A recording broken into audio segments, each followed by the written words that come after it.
Армысыз YouTube көрермен, сіздермен денсаулық байлық арнасы. Көкөністердің ішіндегі ең пайдалысы әрі арзаны жыл 12 ай тағамға қосуға болатын түрі бұл орамжапырақ.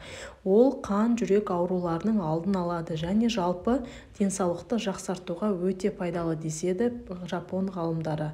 Жапон ғалымдарының айтуынша орамжапырақтың құрамында К дәрумені өте көп. К дәрумені қан түйіршіктерінің қызметін күшейтеді, яғни жарақат алғанда қан тоқтатуға, жараның тез жазылуына әсер етеді дейді ғалымдар.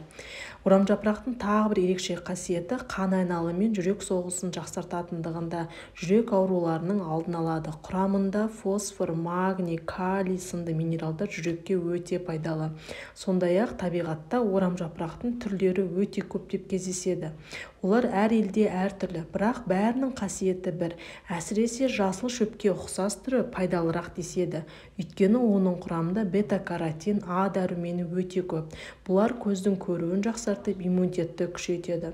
Соңғы кезде ғалымдар орамжапырақтың денсаулыққа пайдалығы жайлы өте көп айтуда. Орамжапырақ кальраби мен брокколи құрамында ішектің микрофлорасын қалпына келтіретін және онда микробтардың пайда болуынан қорғайтын заттар бар. Бұл туралы Immunity журналында жарияланған мақалада жазылған.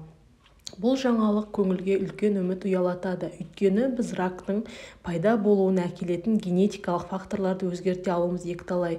Екінші жағынан біз олардың ықпалын жеміс көкөністен тұратын диетаға көшіру арқылы төмендете аламыз дейді Лондондағы Фрэнсис Крик институтының ғалымы Гитта Стокингер.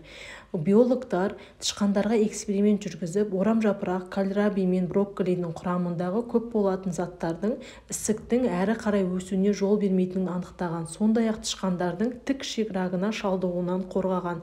Яғни бұл жерден шығатын қорытынды орамжапырақ рак ауруларының алдын алуда өзін алдына дес бермейтін көкөністердің бірі болып табылады. Әзірге адамзат баласы ішек флорасын жақсартуға орамжапырақтан асқан көкөністі әлі тапқан жоқ.